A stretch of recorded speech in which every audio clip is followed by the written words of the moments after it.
me a co-host? Yes, please. Okay. So, dear friends and colleagues, good evening from Berlin. My name is Verena. I'm responsible for the coordination of the online program of the Holocaust Studies Program at Western Galilee. I would like to welcome you to our today's event, Contemporary Antisemitism, Old Tropes, New Threats, with four distinguished researchers from England, Israel, the USA, and Germany.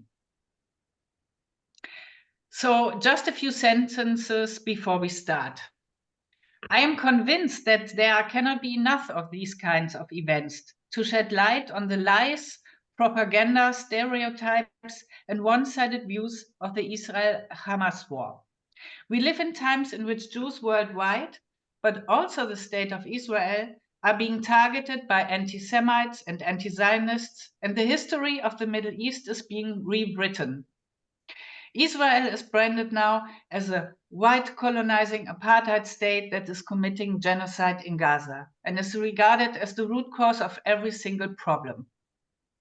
Even as all of you know, maybe among Holocaust and genocide researchers, Hamas and its supporters, a terrorist organization, are being characterized as legitimate resistance.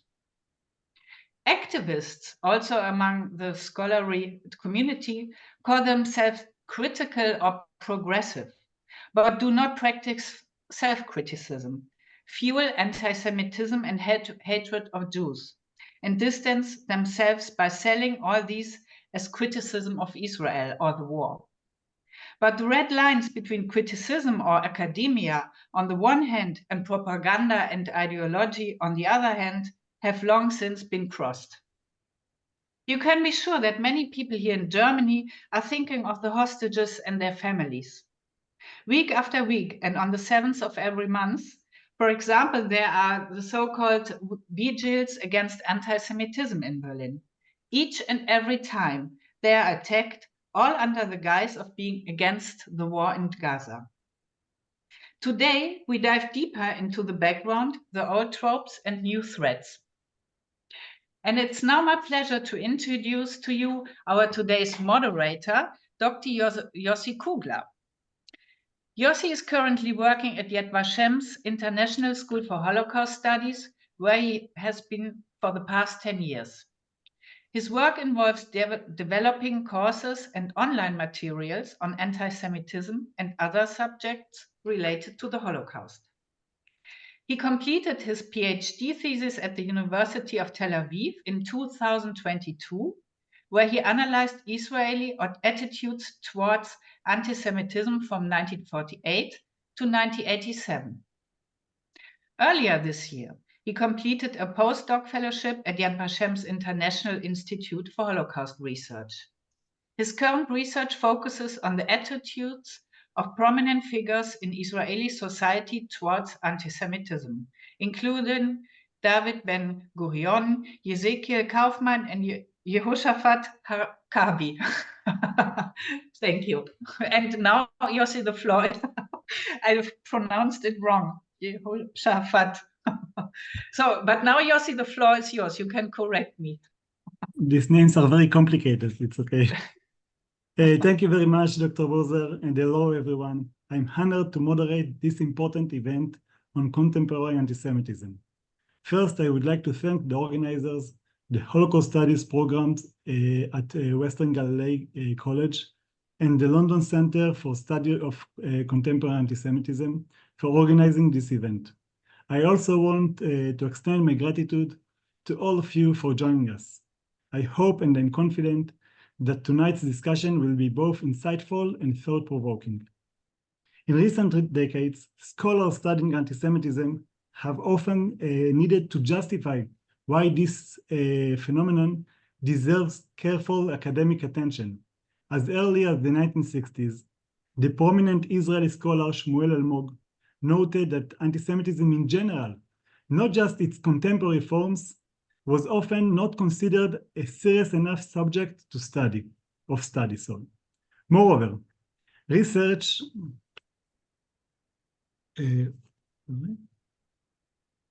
Moreover, research on contemporary anti-Semitism, which has grown significantly over the past 20 years, has sometimes been viewed as political, lacking professionalism, or even potentially fostering certain forms of hatred, such as Islamophobia. I won't claim that the massacre of October 7th completely changed this perspective, but it certainly had an impact. The anti-Semitic actions of Hamas, notorious for its anti-Semitic agenda, and the brutality of the massacre itself, the details of which I'm sure not need to be repeated here, along with attacks on Israel by other Islamist entities with anti-Semitic orientations from Lebanon to Iran and Yemen, have contributed to some shift in how anti-Semitism is perceived and discussed. Over the past year, we have seen that not only Israeli Jews were targeted. An extraordinary wave of worldwide anti-Semitism, described as the most significant since World War II, began immediately after the massacre, including support rallies and petitions for the massacres on campuses in America and Western Europe, repeated comparisons of Israel and Zionism to Nazi Germany, and desecration of synagogues and Jewish cemeteries, marking Jewish homes with Stars of David, and the widespread dissemination of anti-Semitic expressions on the internet and social media. Consequently, Jews around the world have expressed that they no longer feel like ordinary citizens and that Western countries are no longer safe for them. Anti-Israeli protests on campuses, especially in the US, which displayed clear anti-Semitic characteristics, made many Jewish students, whether they identify as Zionists or not, feel like outsiders in the institutions where they study and grow. All of this has brought anti-Semitism from the far left into a mainstream discourse. Unfortunately, it also occurs on the other side of the political spectrum, with the growing strength of the populist far right across the West entering the mainstream.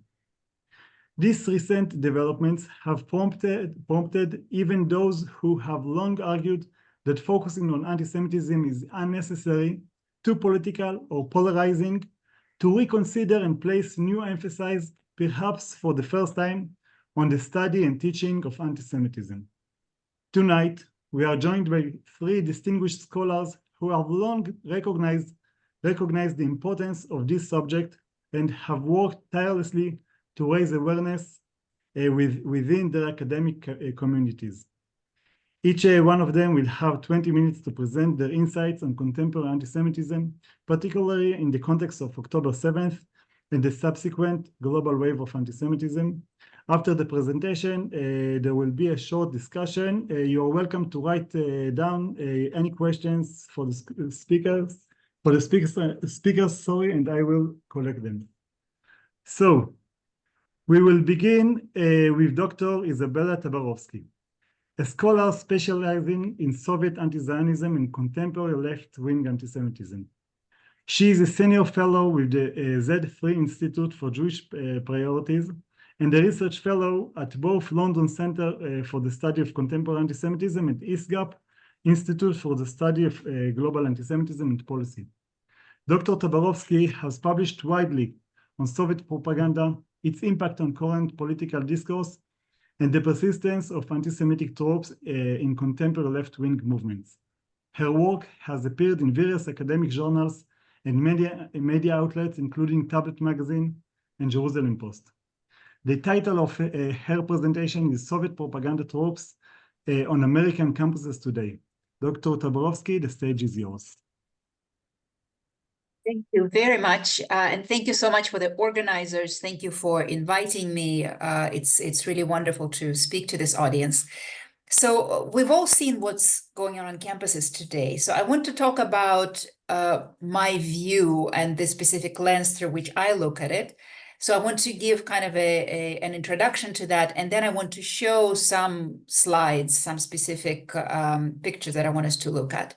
So my thesis, which I have elaborated over a few years, is that there is a direct link between what we're seeing on campuses today. It began before October 7th, but of course now it's particularly in a particularly intensive stage. But there's a direct link between what we're seeing there and also in the streets of Western cities, and Soviet anti-Zionist propaganda. And I want to clarify that when I talk about Soviet anti-Zionist propaganda, I know that a lot of people's minds go immediately to Stalin. That's not what I'm talking about. I mean, there's definitely a Stalinist connection there, and we can discuss it. You know, for scholars, it's an interesting subject. There's no question about it. But what I focus on specifically is propaganda that began in 1967 and continued through the end of the USSR. And it's very interesting to me to realize, I recognized this a few years ago, that, for example, Stalin's anti-Semitism is really well studied. The anti-Zionist propaganda, although it was global in nature and propagated in dozens of languages, reached probably dozens of countries around the globe, it's been completely forgotten. And I sort of assign it in the same bin as the reason that we forgot that the USSR existed in the first place. You know, this is the impression one gets when one speaks in the US to American audiences.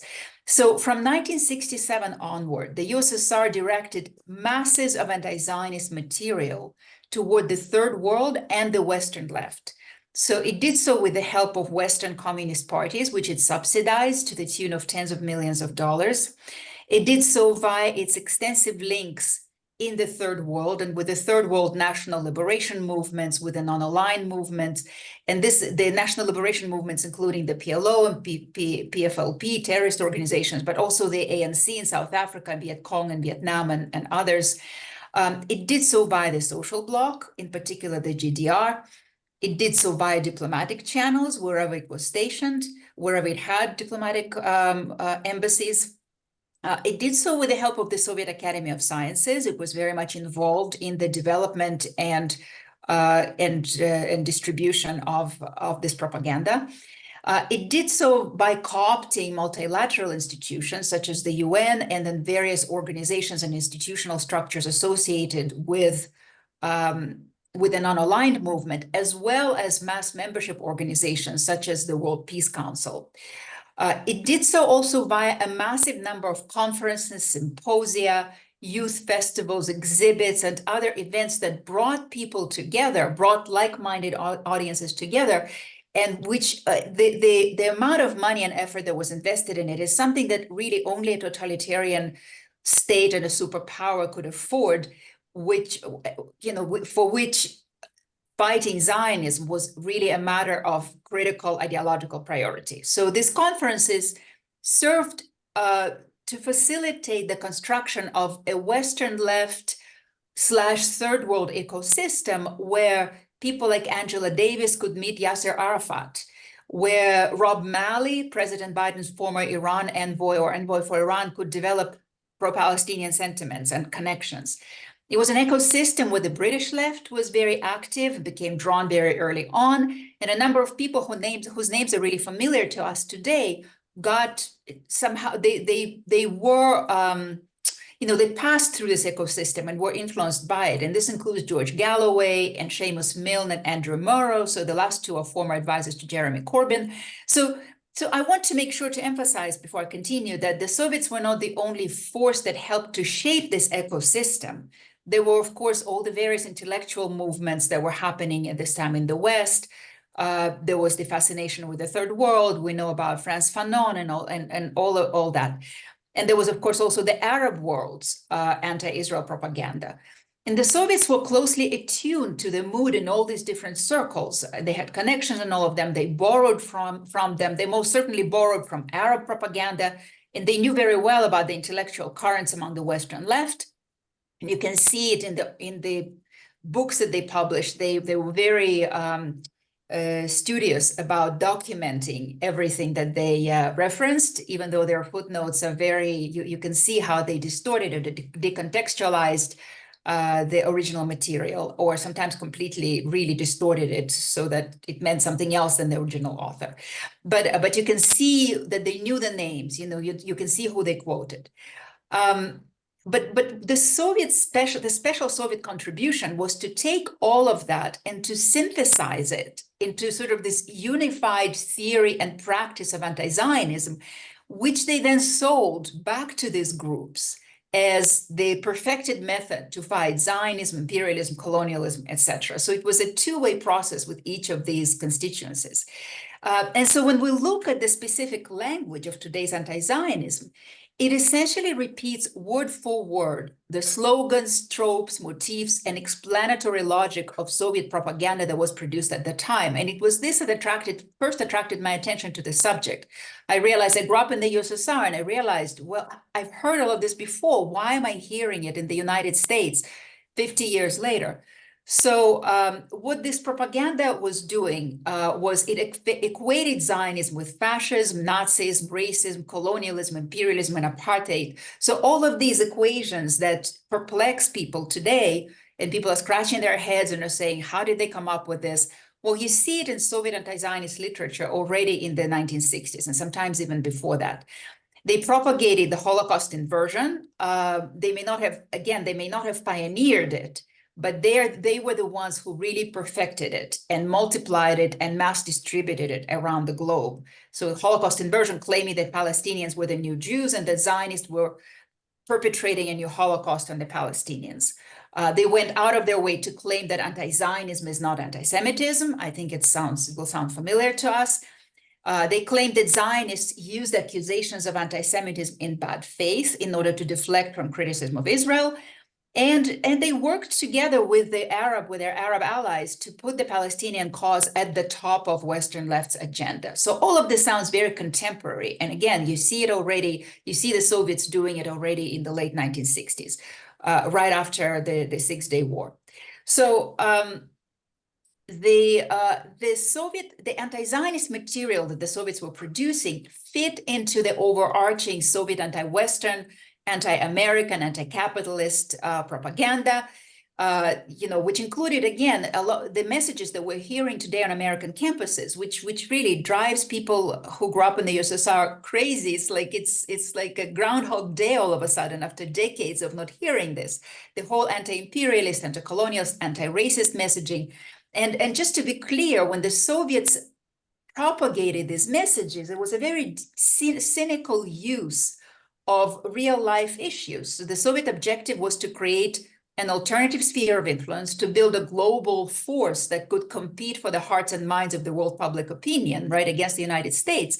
So already by the early 1960s, I think by 1961 or 62, the KGB had developed a strategy to defeat the US and the Third World through ideological warfare. The Soviets were very attuned and very interested, very much so, in the emerging post-colonial world, and they saw it as a sphere of their influence, as a sphere of their natural influence. So they wanted, the objective was to use a combination of active measures and propaganda to undermine American influence in these vast stretches of the globe.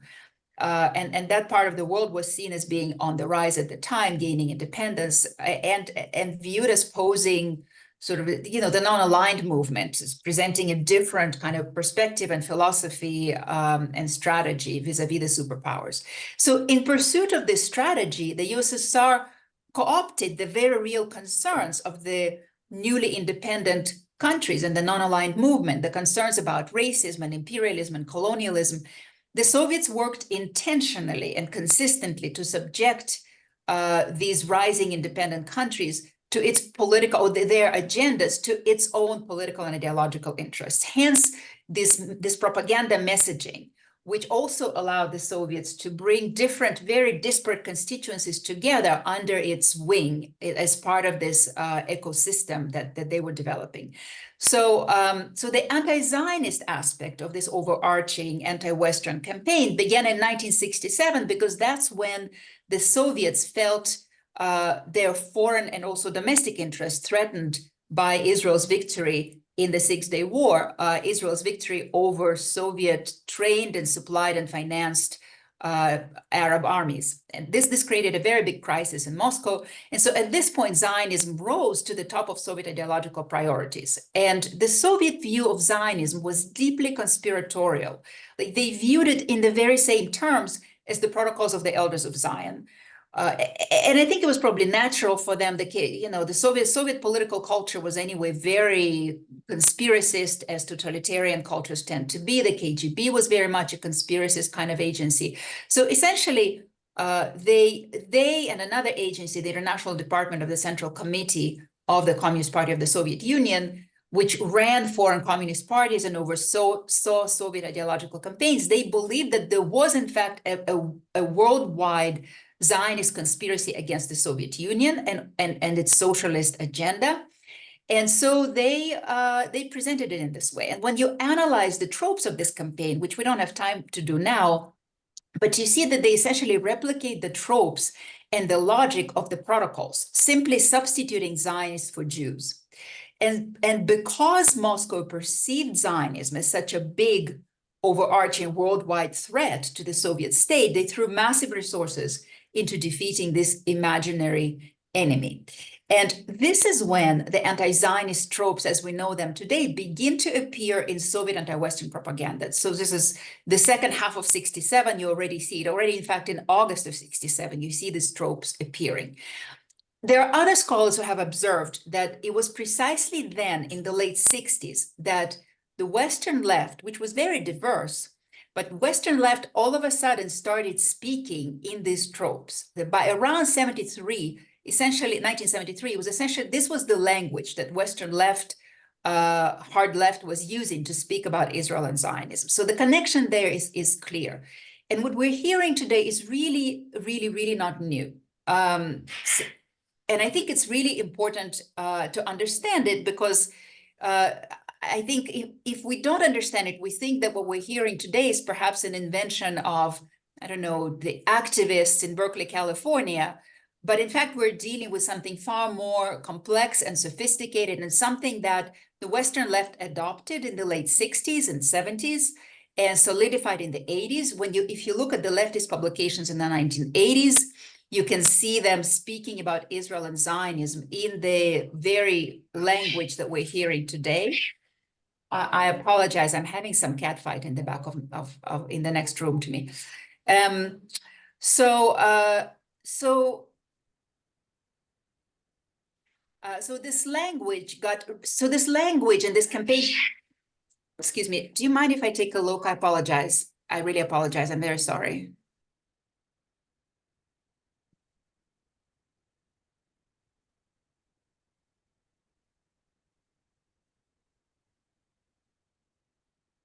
I see David arrived.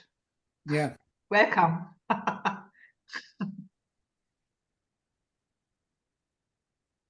This is very unstable times everywhere, even really among cats. Apologize. I had to solve that problem. Okay, so this campaign continued until the USSR fell apart. I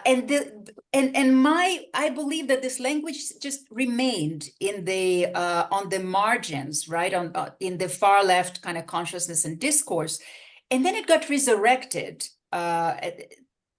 sometime at the UN, or after the UN anti-racism conference in Durban in 2001, and has been on the ascendant since then. I think we need to research and to better understand why and how it got resurrected. But for much of that time, it remained as part of the left, and which is why after October 7th, we saw the explosion of this language. They didn't have to invent anything, right? It was already there.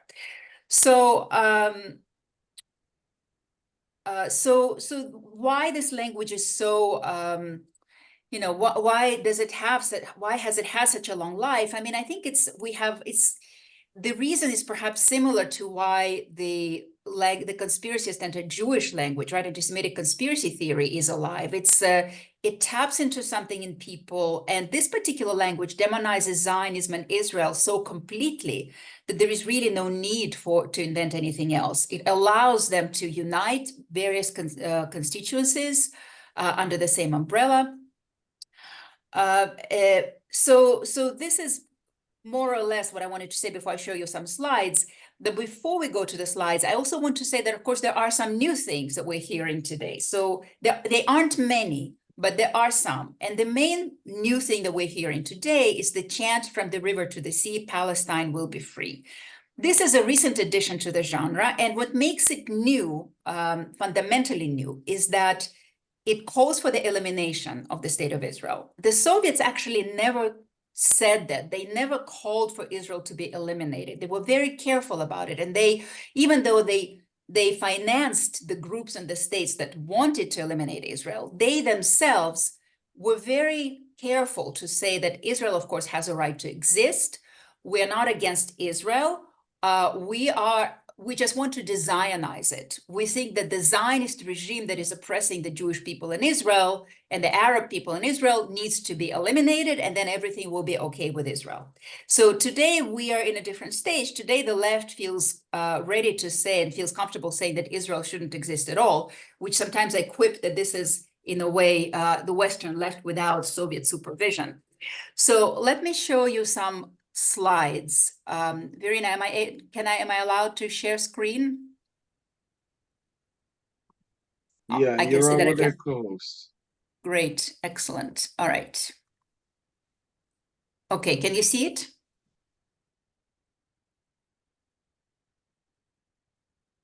Let's see, I'm gonna do a slideshow. Okay, so first of all, I'll just show you a very few slides, but the first one, I always start my presentations with this one. This is a photograph of a May Day parade in Moscow. So this is really interesting, right? What you see here is 1972. So what you see here is essentially, look at these two images. So on the left, you have I'm sorry, I'm switching very quickly, but on the left, you have an image from the cover of the Protocols of the Elders of Zion in 1920, from 1920s. It's a French edition.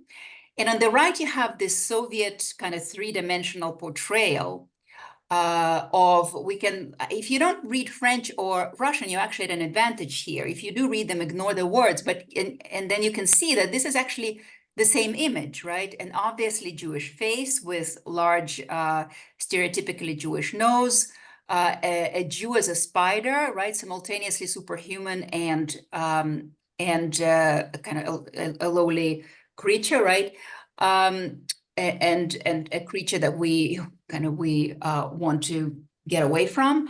The one difference here is that on the left, the image, the Jewish spider on the left has a Bolshevik star, and the Jewish image on the right, on the cap, he has a Star of David. So it is actually, the image on the right provokes a lot of questions, because in the Soviet Union, this kind of visual anti-Semitic propaganda was prohibited, or any kind of anti-Semitic propaganda was prohibited officially. Anti-Semitism, racism were officially prohibited, and the Protocols of the Elders of Zion were as well.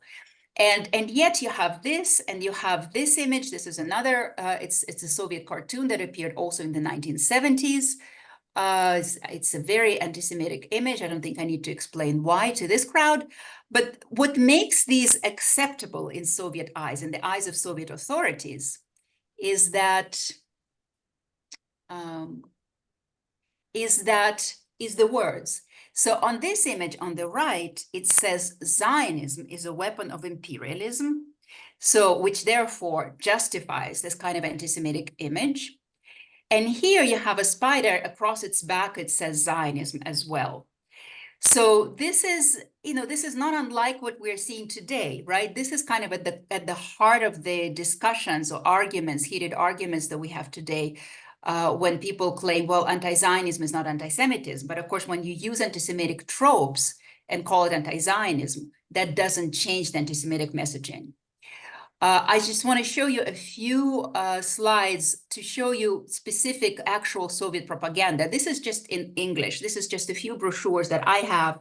I photographed them. If you look at the titles, they will sound to you very contemporary. This is all mostly from the 1970s. Some of it is from the 80s. So Zionism, an instrument of imperialist reaction. Zionism, a form of racism. Zionism counts on terror. This association between Zionism and terror. Enemy of peace and progress. Of course, they're talking about Zionism. So Washington and Tel Aviv against the Arabs, right? So the link between the US and Israel as imperialist entities, right, that stand against the oppressed Arab states. Again, this is just in English. So this would have appeared also in French and in Spanish and in German, certainly in Arabic. I've seen it in just every language under the sun. I've seen it in lots of East European languages. These are some of the books that the Soviets published. There was a whole chunk of the Academy of Sciences was working on churning these out. Somewhere in here there is a book. I don't see it here, but International Zionism. It's all they all basically tell the same story. When you read them, it's Zionism of Fascism Under the Blue Star. That's a really famous book that was published in the 70s, in the early 70s. This is just the correspondence between the tropes of the Protocols of the Elders of Zion and Soviet anti-Zionist propaganda. So anything that the protocols say about Jews, Jews control the media and the world politics and world events, indoctrinate youth with poisonous ideas. The Soviet anti-Zionist propaganda said the same about Zionism. This is an example of an article that the Soviets managed to publish in the New York Times. Spartak Beglov was a very well-known in particular circles, a very senior Soviet propagandist who worked for the propaganda agency, the Novosti agency. So if you read this, you will see all of the cliches about Zionists in this. In defense of the New York Times, and in contrast to today, if you actually look at the page where this was published, they placed an article on top and below two articles that in fact debunked these views, not directly, but expressed kind of the Western perspective on Zionism, which at the time in 1971 was very different. At that time, people did not doubt that anti-Zionism was anti-Semitism. But this is just to show you what kind of reach they had and how far they managed to get. Now I want to show you some of the images. So the image on the left, just to show you how some of the Soviet images correspond to what we see today, right? The visual concepts have transferred as well down the line. So what you see here on the left is a cover of Mahmoud Abbas's book, which is based on his Soviet dissertation, which detailed the secret relationship between Nazism and Zionism. It's a complete slander, and again, it's a story that we hear the left perpetuate today about the Zionist Nazi collaboration, essentially the collaboration in the Holocaust. So you see the visual correspondences. On the right it's not the right image is not most recent, but we see these ideas expressed today as well. In fact, this is from one of the recent rallies or marches that took place after October 7th in London. Zionism is the new Nazism.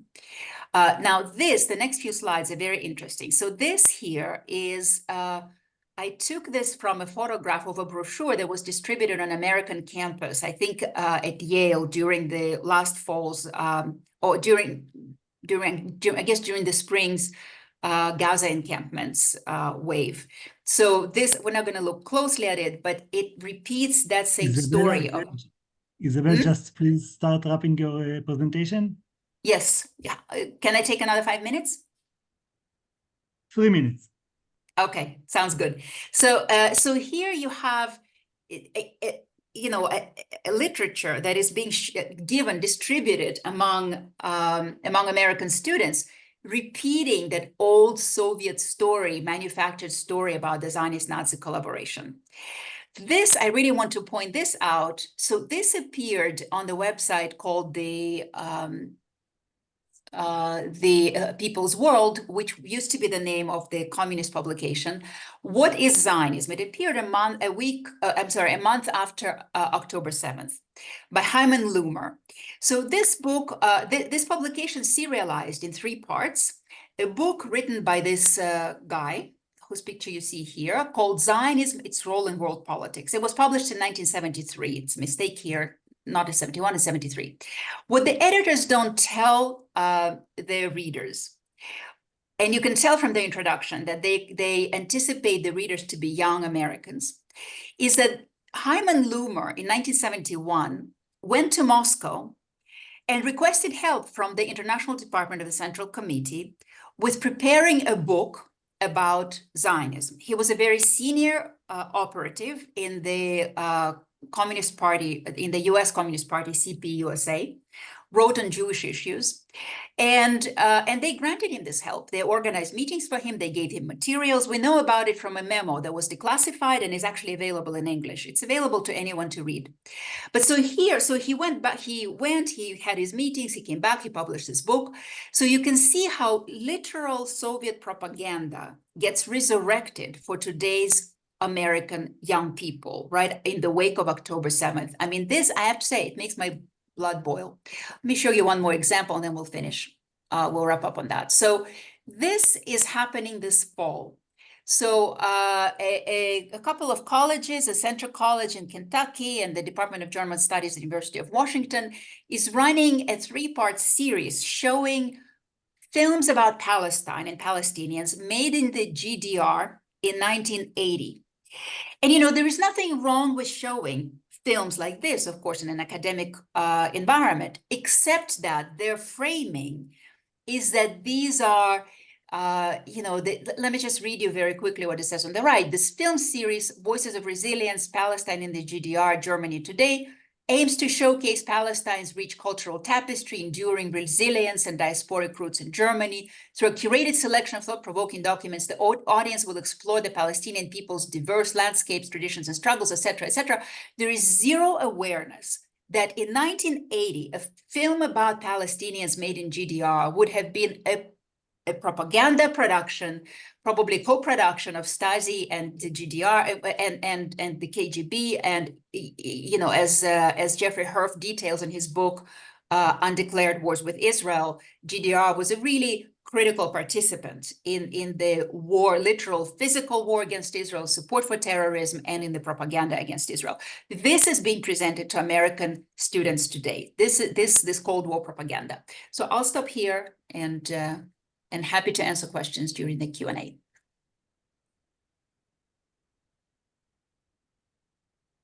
We don't hear you, Yossi. Okay. Just you need to turn off to bring back the screen, Izabella? Yes, I'm trying to figure out how to stop share. Okay. Yes, all right. Exactly. Okay. Thank you very much for this compelling presentation. Our next speaker is Dr. David Hirsh, a sociology professor at Goldsmith, University of London, and the leading expert on contemporary antisemitism, particularly left-wing antisemitism. Dr. Hirsh has pioneered a sociological analysis of modern anti-Zionism and its links to antisemitism. His research also covers topics such as crimes against humanity, democracy, and populism. He played a key role in funding the Engage network and website, which opposed the proposed academic boycott of Israel starting in 2004, and has been at the forefront of challenging anti-Semitic politics in Britain, especially on campuses. As a prominent critic of the ideas supporting the Corbyn movement, he has shaped democratic and Jewish responses to anti-Semitism, both in Britain and internationally. In 2017, he published the book Contemporary Left Antisemitism, a key text for understanding the complexities of antisemitism within left-wing movements today. Recently, he co-edited the 3-volume series Responses to 7 October, published by Routledge in collaboration with the London Center for the Study of Contemporary Antisemitism, where Dr. Hirsh serves as the academic director and CEO. The title of his presentation is The Rebirth of Antisemitism in the 21st Century. Dr. Hirsh, the floor is yours. Hi, good evening. It's really a pleasure to be here. Thank you for inviting me. So the title of the talk, The Rebirth of Antisemitism in the 21st Century, I should say also hi to both Matthias and Izabella, two colleagues with whom it is really a pleasure to share a platform, and people who I have huge respect for, both of them. Hi. So the book that I edited and that we published about a year ago is called The Rebirth of Antisemitism in the 20th Century. And let me just tell you a little bit about the story of the book. It began as a plan to collect responses and thought pieces about the campaign to boycott Israel 20 years later as a kind of retrospective. So the boycott, it can be dated from 2002 or 3 or 4, and we wanted to produce a book 20 years later, looking back upon it. And I wanted to include both people who had been part of the campaign against the academic boycott at that time. And I wanted them to include both something of their own experiences and their own memories and the ways in which participating in that campaign had impacted them and changed them. But at the same time, I wanted people to include their material from their own discipline and their own research and their own diverse academic understandings of the world. So both a little bit about their understanding and also about their experience. And it became clear to me as we all worked on this project that what we were really looking at was as I say, a book about the rebirth of anti-Semitism. And I think the reason that that was interesting to me was that it felt, at least to me, and I think to many people, maybe this is controversial, it felt to me that anti-Semitism was, as a really significant force, was more or less over in the 20th century. And at the end of the 20th century, there was still, you know, some kind of far-right kind of crazies, and there was still some sort of Stalinist left anti-Semitism. There was probably, Matthias, probably quite a lot of Islamist anti-Semitism about which I wasn't so directly aware. But anyway, that was my feeling at that time, that anti-Semitism was really as a significant force a thing of the past. So it was, I guess, a little bit, so let me just tell the story really.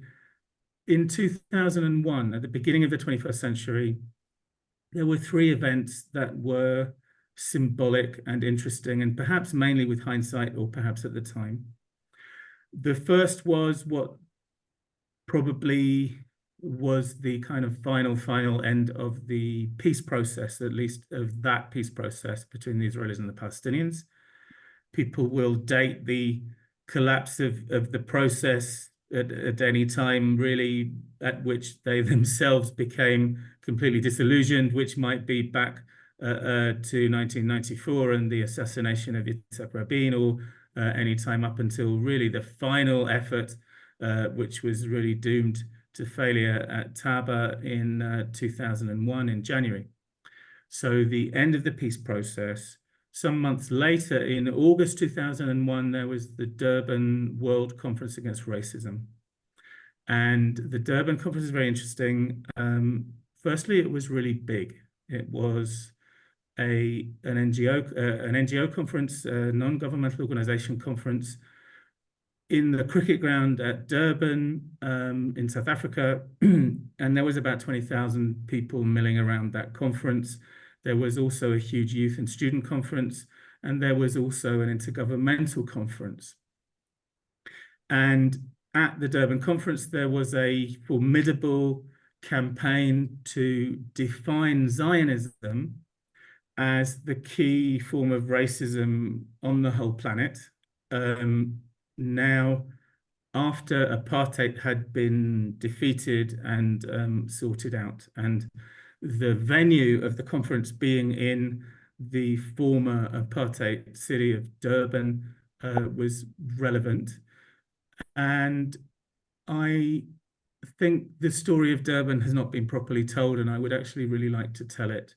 I know that especially the Jews who were at Durban were not there really primarily as Jews or as representatives of Jewish organizations, but they were there as people who were anti-racist activists or professionals, or they were in that world. And I think that the anti-Semitism that seeped out of the campaign to define Israel and Zionism as the key symbolic form of racism in the whole world. The anti-Semitism that seeped through it and around it, some of it very explicit banners that said Hitler was right and the Protocols of the Elders of Zion being sold at bookstores, and some of it less explicit, simply positioning Zionism as a kind of key symbolic issue for the whole of humanity. And it's interesting to me because I came into that world, really. I went to some of the international conferences over the next few years after I came into that world, really through the boycott campaign of 2005. And it took me some time to realize that a lot of the key people in that world, the people who were really campaigning against anti-Semitism at that time, had been at Durban. And I didn't really know that. I only worked that out a little later. And the reason that was significant to me was that something about participation at the Durban conference had impelled a whole number of people to, it had changed people's lives. The way that they experienced the anti-Semitism at Durban changed people and made them focus significant parts of their subsequent lives on the fight against anti-Semitism. In other words, from the kind of fairly general understanding that at the end of the 20th century, anti-Semitism was over, the people who were at Durban anyway suddenly felt that it was not over. And I think the reason they suddenly felt that is because they were in an international anti-racist space in which they thought that they were at home. And what they learnt at the Durban conference was that they were not at home. And the reason they learnt that is because they stood up and they opposed the anti-Semitism that they were sort of quite shocked by and that they found all around them at that conference. And there was really no meaningful solidarity or support from their colleagues in the anti-racist community. And what they experienced was a kind of pushing out of the community and a kind of shunning and a kind of banishment from the community of the good and a banishment from the community of anti-racism. And personally, I experienced something similar, and perhaps that's one of the ways in which I understood that story. I experienced something similar a few years later after having taken a bit of a leadership position in opposing the campaign to boycott Israeli academics. I remember very clearly when I first got a job at Goldsmiths in the sociology department, I remember being very proud of it. I remember sitting in Goldsmiths sociology faculty meetings and looking around and thinking, oh, wow, I'm actually one of these people now. I had a little bit of imposter syndrome, but not too much. And I remember thinking that this was really great. And in the few weeks after I started raising some issues about the campaign to boycott Israeli academics, and we thought we'd raise, we were raising some interesting issues about the nature of the university and what is a community of scholarship and the norms of science and scientific collaboration, and also what actual, real, genuine solidarity might mean with Palestinians and with Israelis who find themselves embroiled in this conflict, and also issues of anti-Semitism. We started raising some of those issues and organizing together in the Engaged network. And quite suddenly, it was made very clear to me, although in fairly understated terms, it was made very clear to me that I was no longer one of these guys. I was no longer looking around this room of people, faculty in the coolest sociology department in the world. I was no longer looking around the room and thinking I'm one of these guys. I was looking around the room thinking I'm no longer one of these guys. And the reason was because against my will and outside of my choice, I was now thought of and defined as a Zionist sociologist rather than as a sociologist. And since then, I have seen the same transformation occurring to many people. And sometimes it's quite difficult to watch, actually, because I feel that I can kind of see exactly what's going on, even while people going through it don't quite know what's going on yet. So, for example, I remember in the British Labour Party, I remember people coming to me in kind of, I don't know, 2018 and saying, I joined the Labour Party because I was inspired by the Jeremy Corbyn movement and the radical movement against poverty and for socialism. I was inspired by it. I loved it. I joined the Labour Party. And oh my gosh, after a year, I am now aware that there's a real serious problem of anti-Semitism in the Labour Party. And I have been treated like a pariah. I've been treated like someone who's not genuinely part of the movement. I've been treated like somebody who is coming in from the outside in order to harm the movement. Why am I treated like that? Simply because I've raised the issue of anti-Semitism. And a part of me wanted to be quite kind of harsh and judgmental and roll my eyes and say, what were you doing joining the Corbyn movement in 2016 when we knew exactly what it was like and exactly what it meant? But that was the wrong response, because the truth is that people went through that process of being alienated from a space within which they thought they were at home and within which they thought they belonged. And it seems to be something about this form of anti-Semitism that there's a sense in which people have to experience it before they can really understand it. And that's quite interesting, because most racism is not like that. If I say to you there was a form of apartheid in South Africa where people were defined according to their race in law, and people were given different rights according to their legal definition of race, people will all immediately see that that's wrong and there'll be no complexity there. But if you explain to people how contemporary anti-Semitism works, then very many people will just look at you puzzled and say, well, but are you trying to prohibit criticism of Israel or criticism of Israeli racism or Israeli apartheid or Israeli genocide? And it's interesting to me, and it's also quite disconcerting that people tend not really to understand it until they've experienced it. So that thing that went on at Durban was something I recognized a bit later, because I recognized it through my own experience. And incidentally, the third of the three incidents that happened in 2001, the first being the end of the peace process, the second being Durban, and the third was a week after Durban, was 9/11. And the first is perhaps symbolic of the shift away from treating Israel as a kind of normal country which would eventually make peace with the Palestinians, that would eventually will find ways of living alongside them and in peace and in a developing, hopefully, and warm peace. There was a shift from that kind of fairly widely held view to a new framework, or back to an old framework, the one that Izabella has described, that was partly developed in the Soviet Union in the 50s and 60s, and became very well known in the 70s with the UN Zionism equals racism claims.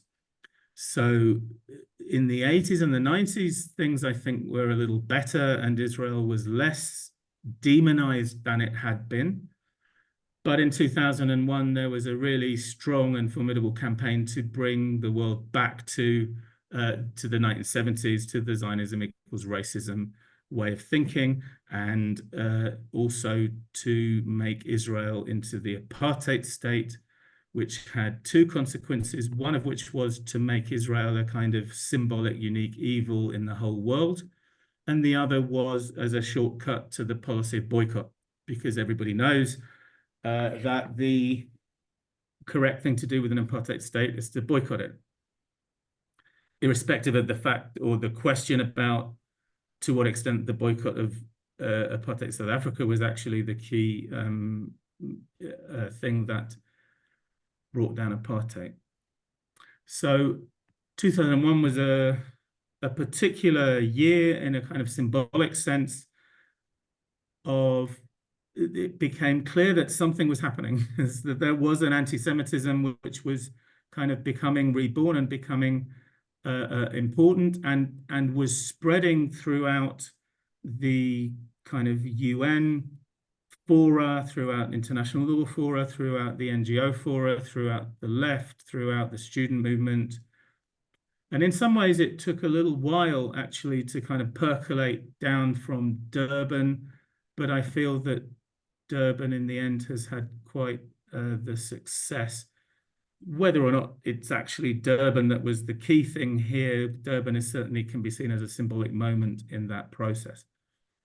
So in 2002 and 3, people started agitating for a boycott of Israeli academia in Britain. And interestingly, there's a lot of, it's thought to be important, or it's constructed as being important by the boycott campaign, that the boycott is a call, a kind of authentic, in some sense, call of the oppressed in Palestine.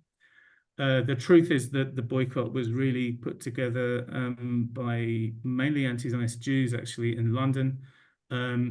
There was a UCU, not UCU, but the precursor to UCU, the Union of Academics conference in 2003. There were boycott motions, and the boycott motions were lost.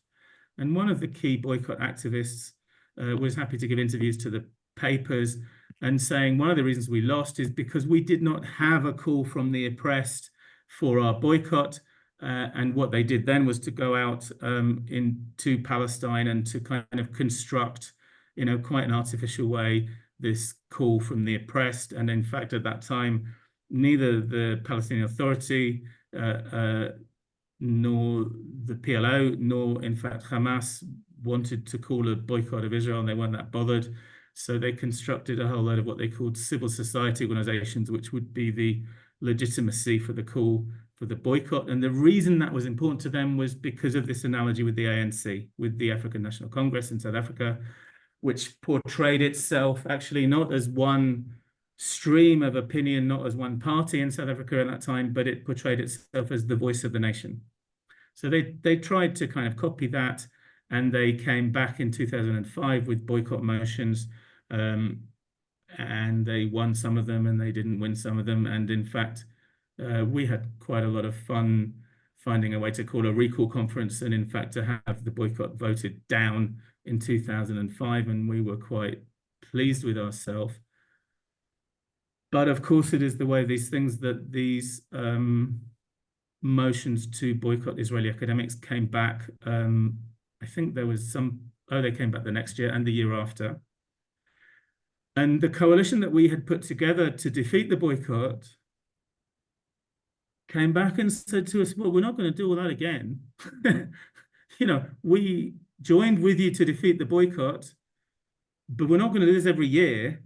But of course, the anti-Zionist activists were very happy to do this every year. And that was one of the reasons why they kind of kept pushing forward and forward. And people at that time would say to us, why are you treating these kind of far left union activists as though they were important? Why are you not doing something more important with your time? And one of the answers we gave was that if we lost this fight in the academic unions and in the universities, then the boycott movement and the anti-Semitism that comes with it would spread. And indeed, it spread quite a lot quicker and more decisively than we thought it would, with the rise of the Corbyn movement. And the Corbyn movement took the leadership of the Labour Party at the kind of moment, really, when both left and right populism was mainstreaming in Britain and also in America, and actually across Europe and across much of the democratic world.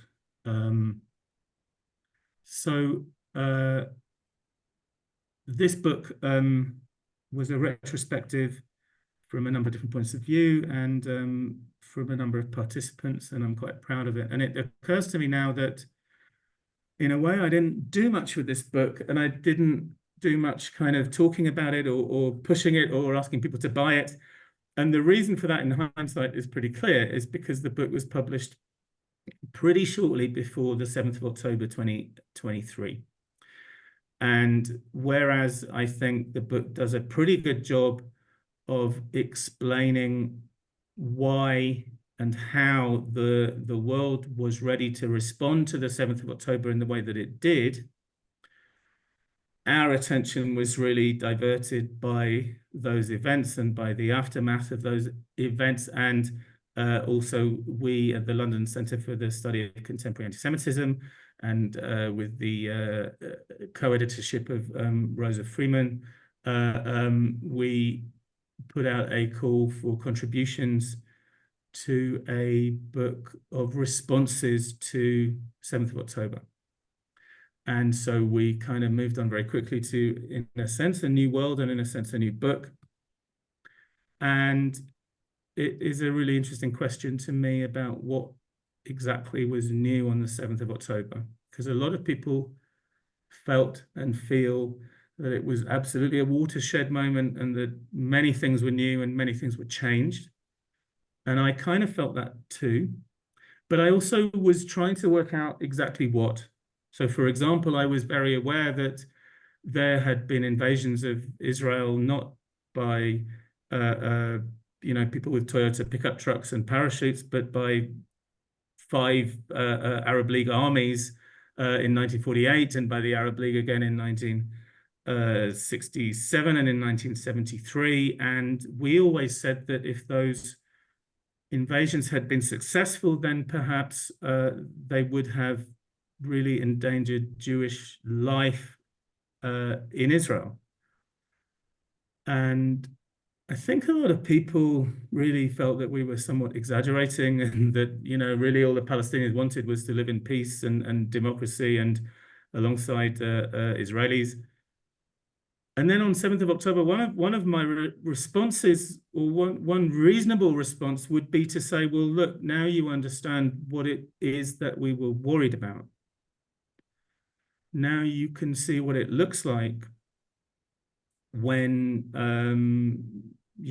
something like 900 Jews are murdered in a day by an anti-Semitic movement, and another 300 are killed in a battle to defend those communities in a day, and there is organized and mass sexual violence and organized and mass kidnapping.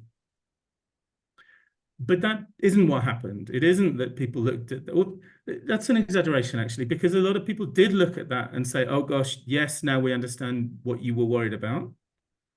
Because it's not true to say that everybody became anti-Semitic, or that the polling in Britain is quite interesting. The polling shows that about 25% of Brits hold anti-Semitic views, like, for example, that Israel is like Nazi Germany. And another 25% hold the view pretty clearly that anti-Semitism is a serious problem and that it should be opposed, and that Israel is not like Nazi Germany. And then about 50% in the middle don't know and don't care. So it would be wrong to say that everybody responded badly to the 7th of October, but there were responses that were really worrying. One of them immediately was... We need you to start wrapping up your lecture. Okay, let me finish this point. One of them immediately was to say that this is glorious. Somebody tweeted, this is what the liberation will look like on the 7th of October. The second response was trivialization. Yes, it's horrible. Yes, lots of people were killed, but it's basically trivial compared to the real underlying violence that is systemic of Zionism against the indigenous population over 100 years or whatever. The third was simply denial. It never happened. There was no organized campaign of murder or other kinds of violence against Israelis. And the fourth response was to blame the victims. And that went from very vulgar kind of conspiracy fantasy to say that the Israelis did it themselves, or the Israelis invited Hamas in because they wanted a pretext to commit genocide, to slightly more sophisticated versions of similar thing. So I will stop there, and hopefully there'll be a little bit of time for us to say more. But from 2001 until 2024, I think there has been a kind of really clear and noticeable and formidable rise in anti-Semitism as a significant force in world thinking and politics. Thank you, David. It was fascinating. Our next and final speaker is Dr. Matthias Küntzel, a political scientist and historian known for his extensive research on the connections between Nazi anti-Semitism and radical Islam.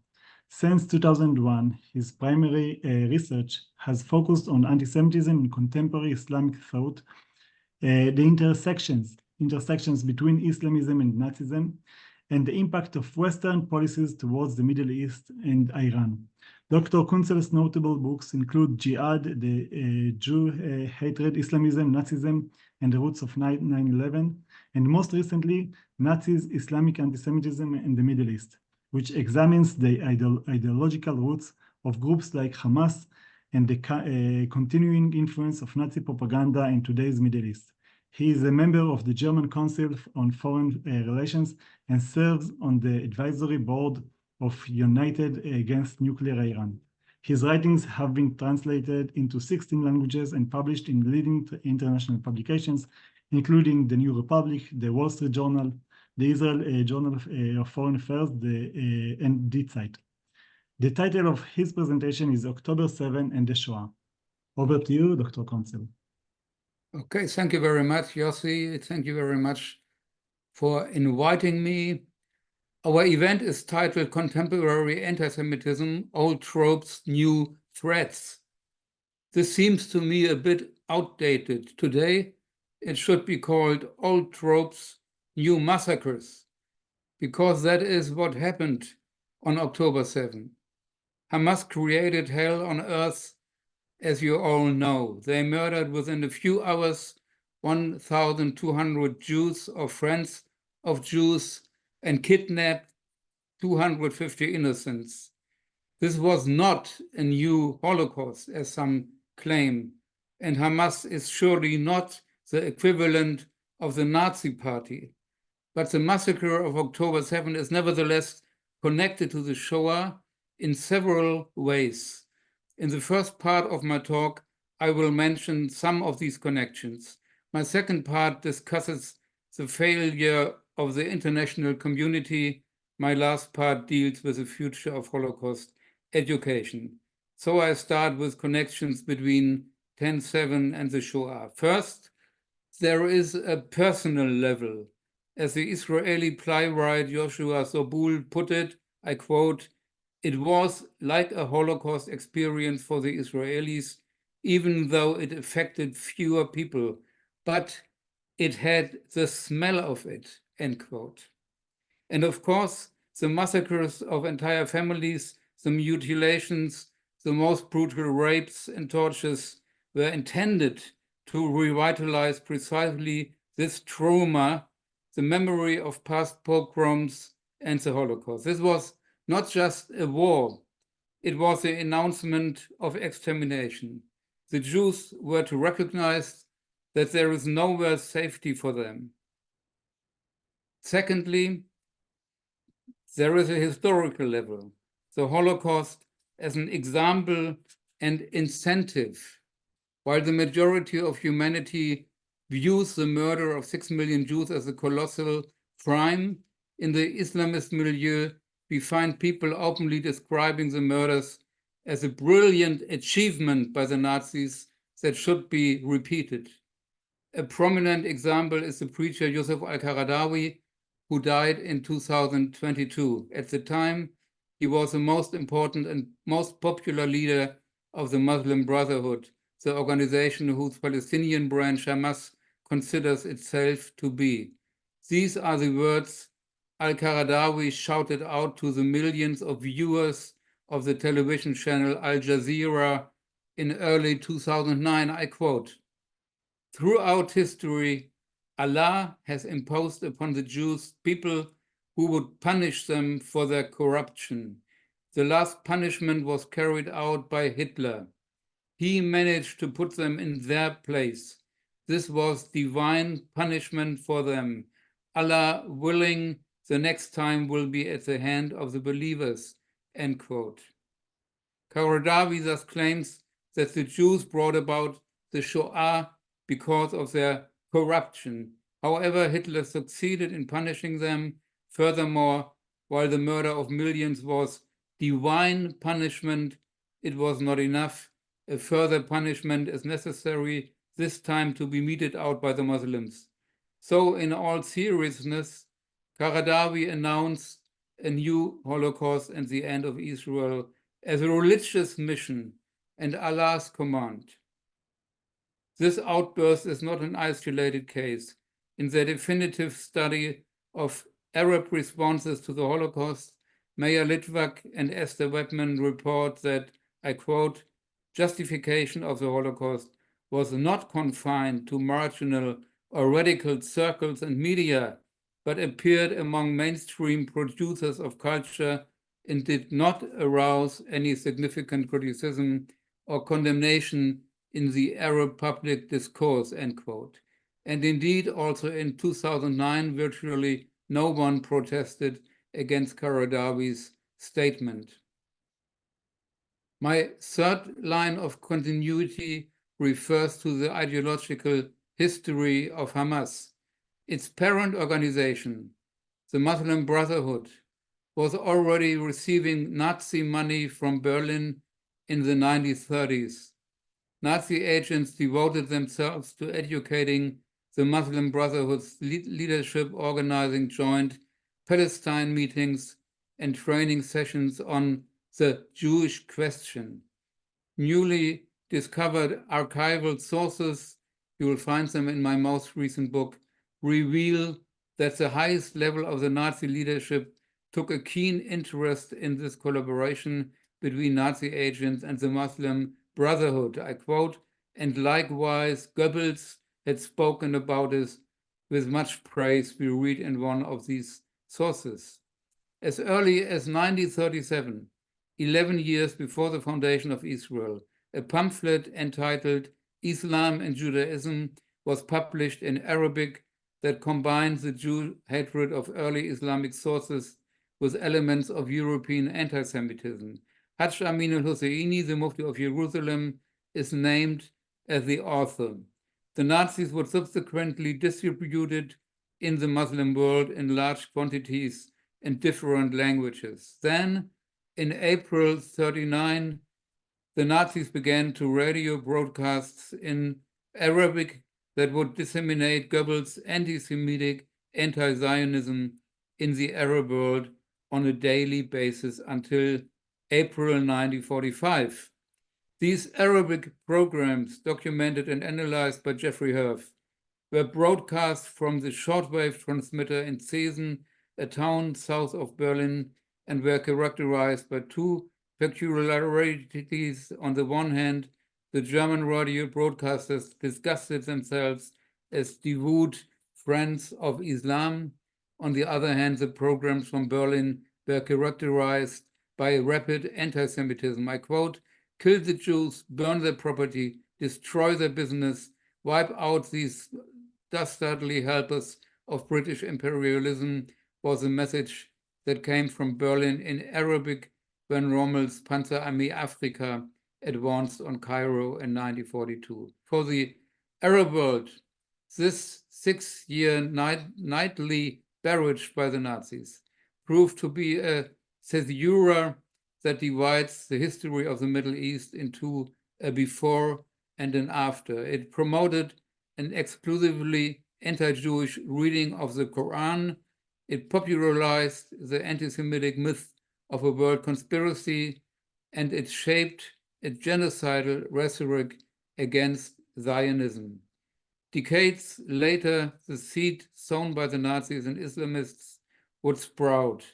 Thus, in the still valid Hamas Charter of 1988, we find a hatred of Jews that, I quote, sounds as if it were copied directly from the pages of Der Stürmer, as a Palestinian politician, Sari Nusaybi, aptly observed. This charter mixes the Jew hatred of early Islamic sources with Nazi-style anti-Semitism. In this document, the Jews are declared to be the global enemy who not only control all media and the United Nations, what is more, just like the Nazis, the charter also claims that the Jews were not only behind the First World War, but also the Second World War. Thus, Article 22 of the charter reads, I quote, "They were behind the First World War, where they managed to eliminate the state of the Islamic Caliphate, and they were behind the Second World War, where they made huge profits from their trade in war materials. There is no war going on here or there without having their finger in it," end quote. And just as Adolf Hitler did in Mein Kampf, the charter cites the so-called Protocols of the Elders of Zion as evidence of Jewish behavior and declares at the same time in Article 7 in religious terms, I quote, "The time of the resurrection will not come before the Muslims fight the Jews and kill them." Completing this picture are discoveries made recently by Israeli soldiers in the Gaza Strip, such as the book by Hamas founder Mahmoud al-Zahar entitled "The End of the Jews," which praises the Holocaust and calls for it to be completed, or Arabic editions of Mein Kampf, which recently reached number 6 on the Palestinian bestseller list. What we are dealing with is a Jew hatred that the Nazis had started to incite a whole decade before the foundation of Israel. It is a hatred that exploits and radicalizes the anti-Jewish resentment of the early period of Islam and is persistently the cause of, rather than a reaction to, the violence in the Middle East.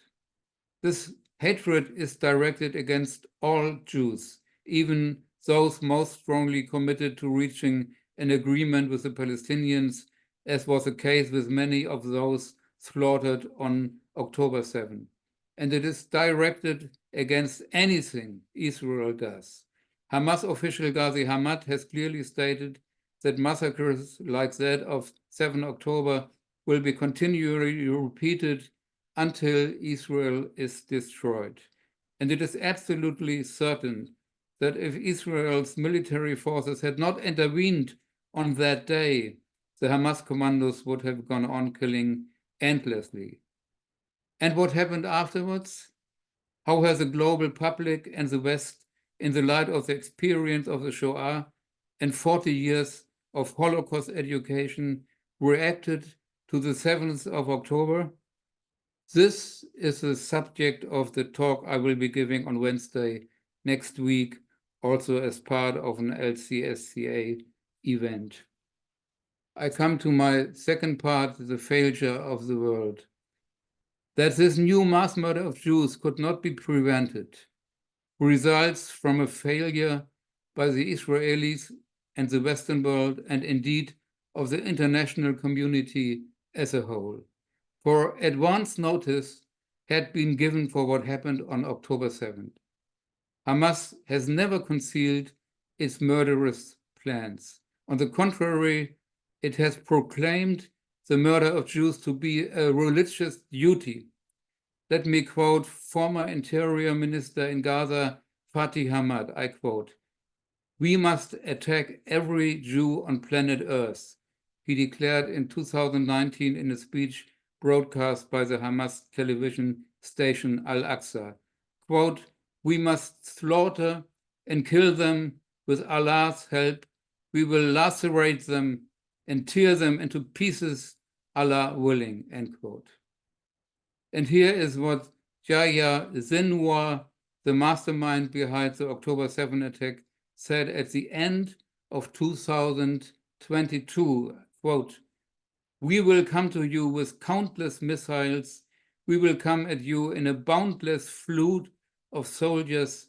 We will come at you with millions of our people like the returning flood," end quote.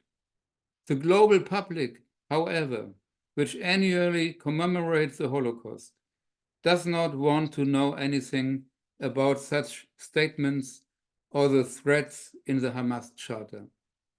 Just as in 1933, the world refused to take Hitler's explicit Jew hatred seriously, now, decades later, it refuses to take seriously the genocidal proclamations of Hamas and other Islamist groups. People behave as if Hamas does not really wish for what it calls for. And so it was that only Islamists foresaw and ardently prayed for the October 7 massacre. The rest of the world was taken by surprise. Even today, many do not want to hear about the disturbing reality that via the anti-Semitism of the Middle East, a piece of the Nazi past lives on in the present. In repudiating any references between October 7 and the Shoah, they are fleeing from this fact. However, since October 7, and now I'll start my last part, it is no longer viable to separate Holocaust history from the present, and nor can that massacre be understood without understanding the Holocaust and the significance of the anti-Semitism that underlay it. That is why, in my opinion, we should use the massacre of 10/7 for a scientifically grounded recall of the Holocaust and for opposition to attempts to relativize its historical significance or dismiss such remembrance simply as a fig leaf behind which the Israeli government seeks to hide misdeeds. The months following the massacre have exposed the failure on the part of hitherto existing Holocaust education, which too has not wished to find out about the lasting impact of Nazi ideology in the Muslim world. In November 2023, Dani Dayan, chairman of Yad Vashem, admitted this, saying that, quote, "We at Yad Vashem are experts in Nazi ideology, but not in the barbarous ideology of Hamas. We have not investigated it," end quote. This should end. If we want to rise to the new challenge, every future Shoah commemoration should be an anti-Semitism commemoration that no longer taboos the genocidal Jew hatred that continues to live on after Auschwitz in the Middle East. At the same time, the struggle against anti-Semitism should always be conducted in such a way as to create a Holocaust awareness that embraces not only the uniqueness of the crime, but also the uniqueness of the hatred that made it possible. Finally, let me quote the philosopher Theodor Adorno in 1966. "Hitler has imposed a new categorical imperative on human beings to organize their thoughts and actions so as to ensure that Auschwitz is not repeated, that nothing like this happens again," end quote. Was this categorical imperative flouted on October 7, 2023? Did, despite the war's differences between Auschwitz and the massacre by Hamas, something like this happen again? I leave the answer open. What is certain is that the successful massacre of October 7 encouraged and strengthened the Islamist forces in the region. Their aim is not a two-state solution, but a second final solution. Under the leadership of the Iranian regime, they are energetically preparing to destroy the Jewish state of Israel, a goal that they explicitly and loudly announced to the whole world. Even Adolf Hitler did not make his intentions so plain. The Iranian Revolutionary Guards boast about how they intend to raze the Zionist regime to the ground in less than 8 minutes. An Iranian television documentary shows simulated attacks on Israel's nuclear power station, the Knesset, and the cultural center of Tel Aviv, while the supreme leader Ali Khamenei has declared that by 2040, Israel will no longer exist. The countdown clock in Tehran shows the number of days remaining until this projected end.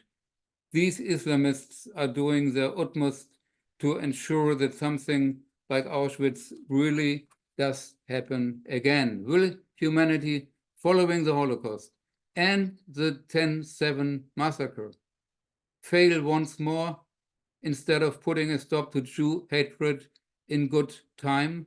Will we continue to underestimate the impact of ideologies on the course of history and once again ignore the writing on the wall? We will see. Thank you for your attention. Thank you very much, Dr. Küntzel, for your valuable and also chilling insights. We don't have much time left, so I think each one of you will get just one question. Dr. Tabarovsky, there is a question. What role do academics play in spreading Soviet propaganda or promoting certain ideologies and narratives? What is the role of the academics, not just the students? Dr. Hirsh, a question for you. There has been an increasing discussion about anti-Semitism moving to the center of the society. I also mentioned that in my introduction. Could you elaborate on this? What do you think about this movement from the fringes to the center? And for you, Dr. Küntzel, what do you think about the critic for your thesis, yours and also of historian Jeffrey Hirsh? One of the critics is that Islamism is so radical that if we read, for example, the writings of Said Qutb, Islamism is so radical that they don't need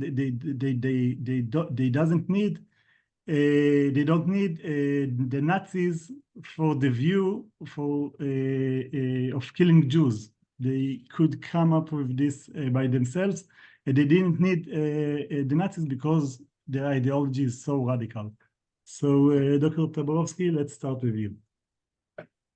Well, I think my answer is pretty is going to be pretty brief. I mean, the academics play a critical role in this because they legitimize the propaganda. They essentially, you know, they take the thesis of the propaganda and give pseudo-academic explanation for them. The whole idea, for example, that Israel is a settler colonial state, no one has ever proven it convincingly because it's not a settler colonial state. And yet they keep trying and trying, and the more they say it, the more they quote each other. They create sort of circular references where they quote each other, and the more quotes there are, the more real it seems. Whereas in fact it isn't, and that is an issue that really it's what makes it so difficult because it permeates the academy so much and in so many different fields, and it's up to all of us to figure out how to fight that. Okay, thank you very much, Dr. Hirsh. So my view is that the mainstreaming of anti-Semitism, as I said, at the end of the 20th century, I thought it was still there, but it was very much on the fringes of political and social life.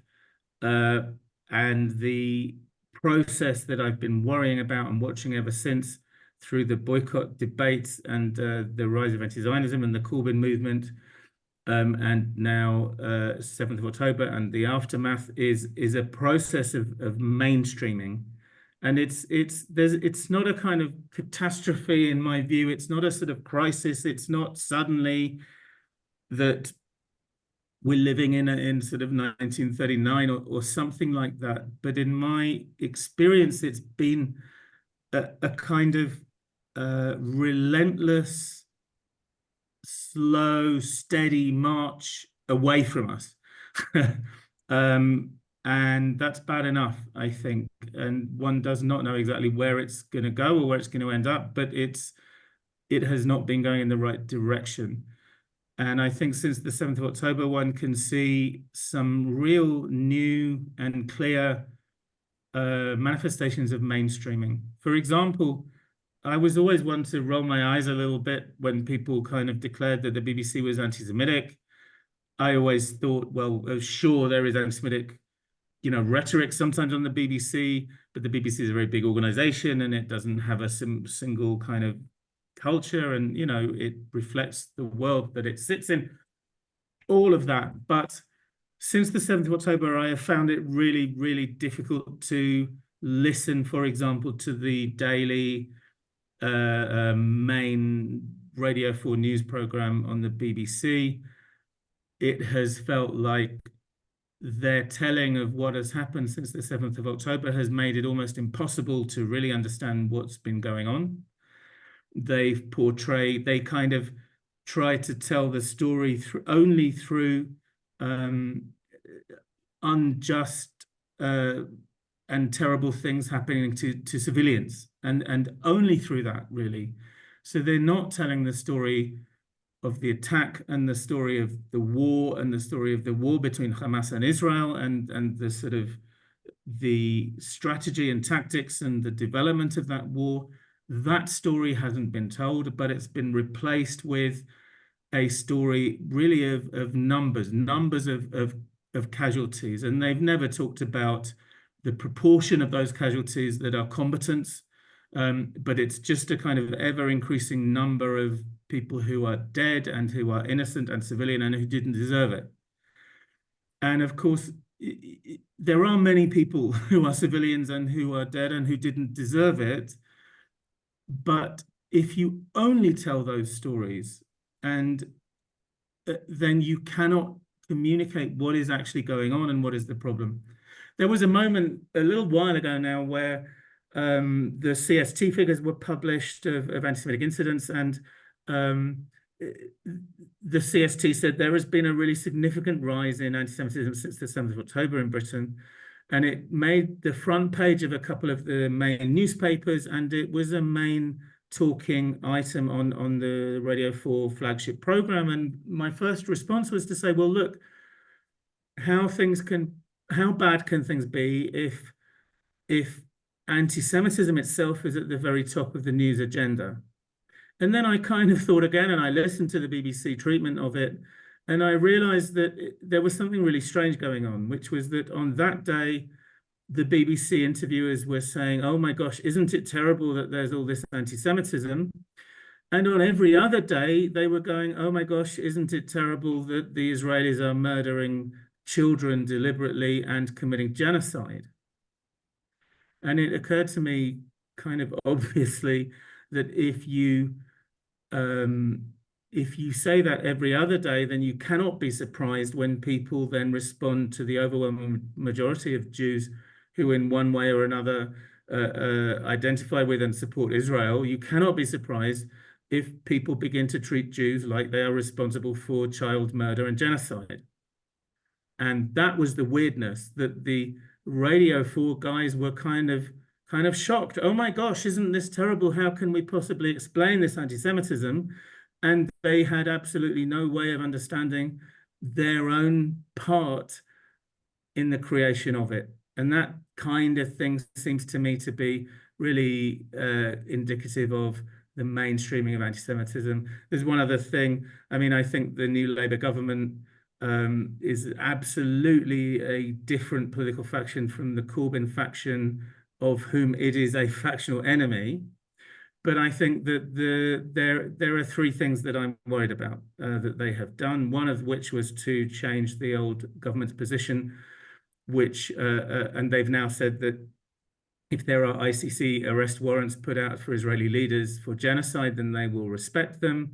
They've also reopened the flow of money to UNRWA, and they've also said that certain kinds of weapons exports to Israel will be limited because even though the Israelis are our great friends, they might use them to commit genocide, which kind of begs the question of why the Israelis are our great friends if they are committing genocide. It's a kind of profoundly unserious way of thinking about the world. And I think that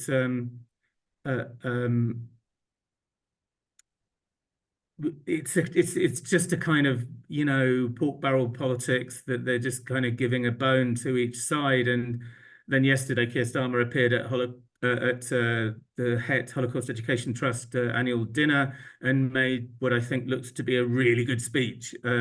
So it's not Corbyn, it's not an anti-Semitic government, but it's not great either. So these kinds of mainstreamings are things that worry me. And do you trace this process also in the right wing in UK, in Europe, in the West, or only in the left wing? This the move from the fringes to the mainstream, the center of politics. My view I'm is, sorry, I have to leave in 4 minutes. I would like to answer before, and then you can continue. Okay, so Dr. Küntzel, to you. Is this okay? Yes, yes, absolutely. I'm sorry, but I have another date in a couple of minutes. So you asked me about is Islamism not radical enough and doesn't need the Nazis? The original state of Jews in Muslim societies was the dhimmi status. And the dhimmi status means a kind of shelter if Jews are behaving in a way to accept a much lower status. But there was no call, kill every Jew in the world. And so this is a Nazi influence, and we have to recall that Nazism, fascism, and Islamism were created in the 20s at the same time. And the connection between Nazism and Islamism formed this radical concept of Sayyid Qutb, for example. Sayyid Qutb, it was very clear, was also an admirer of Hitler. He also, like Qaradawi, said Hitler punished the Jews and was correct in doing that.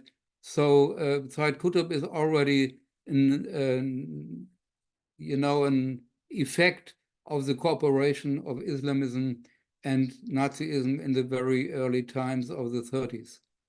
So that is my answer to that question. And I'm sorry I have to leave. Okay. Have a good. Thank you very much. Thank you. Thank you. Bye-bye. Thank you. So David, I'm returning to you. The right, I think that the rise of populism in many democratic states, in Europe and America and in other places too, has been a key part of the mainstreaming of anti-Semitic populism. I think right-wing populism tends to focus on other issues, which may well be equally as worrying, issues about, embracing all kinds of, embracing the idea that Haitians are here to eat our dogs and our cats, and that foreigners are responsible for all of the ills that we see, and that the European Union is responsible for everything bad that happens in Britain, and that there is a cosmopolitan, liberal, educated, financed capital elite on the coasts and in North London that is really in league with all these foreigners and responsible for everything bad in the world. Now, I think that the shape of that populism is actually already quite close in itself to anti-Semitism. I also think it's noticeable and it's interesting that it hasn't really manifested much as anti-Semitism. And I think there might be a pretty straightforward reason for that, which is that the populist right looks at the left and says, well, we'll leave the anti-Semitism to them and we'll denounce them for it. And in fact, the populist right has often embraced a kind of philo-Semitism that has, in fact, that embraces a very similar picture of Israel as the anti-Zionists, that it is a white kind of imposition of European civilization into the Middle East, that it's not authentic, that it is kind of militantly Islamophobic, that it knows how to keep the Muslims down, that it teaches us all a lesson about how to deal with Islamism, etc. And the key difference is that philo-Semitism kind of likes it and anti-Semitism kind of hates it, but in some ways it's a similar picture. And I'm not entirely reassured by the kind of xenophobic populist philo-Semitism that we see on the American and European right. So maybe just one more question for Dr. Tabarovsky.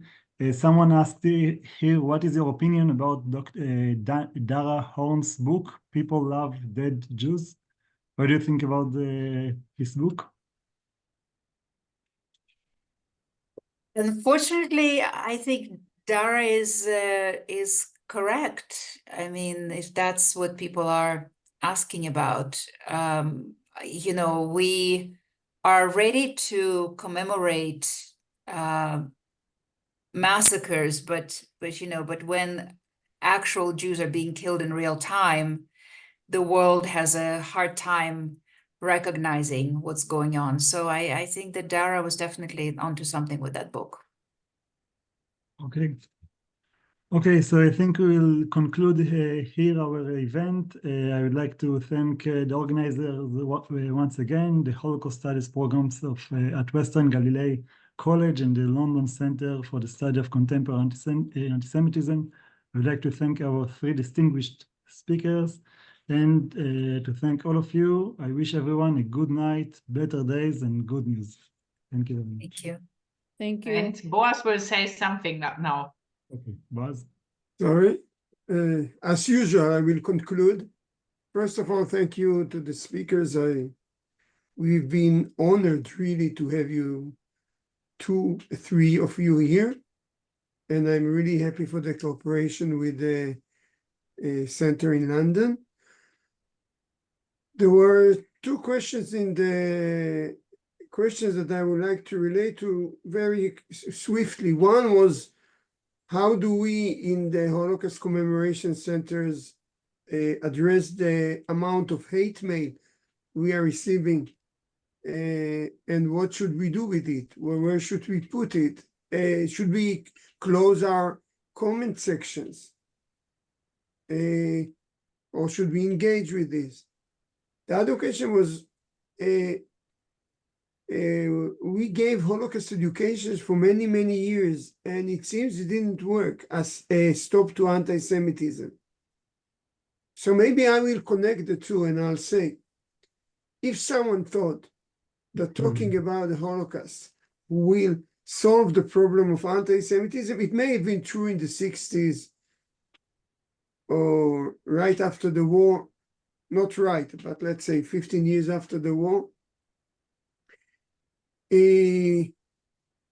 Maybe I think Dar Horn has wrote something on this as well. I'm not sure it was her.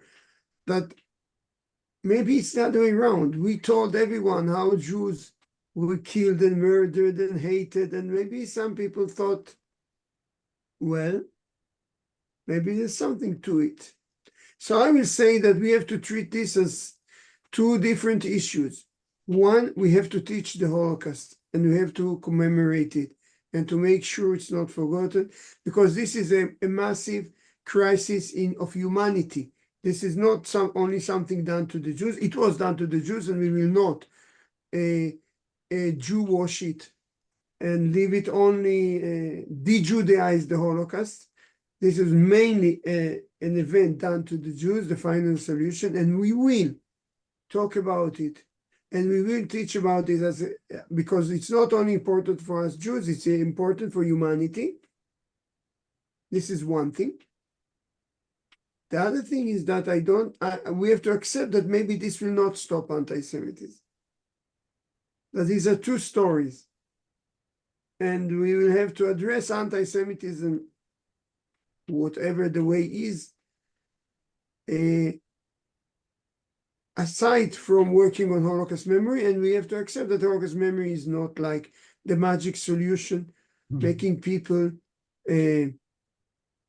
more tolerant and more nice to each other and more loving minority. Maybe it doesn't, it's two stories, and we have to think about this, where they connect and where they disconnect. Anyway, our responsibility is to do both. And here we had very strongly two institutions. We had the London Center for Study of Contemporary Anti-Semitism, and we had the Holocaust Studies Program for Western Galilee, which is very historical.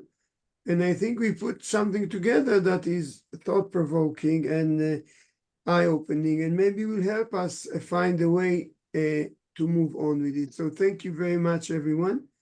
Thank you. And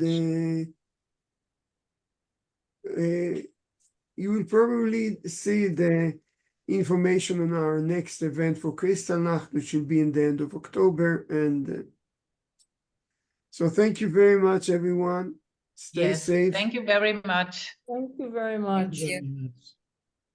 Thank you. Good evening. Thank you.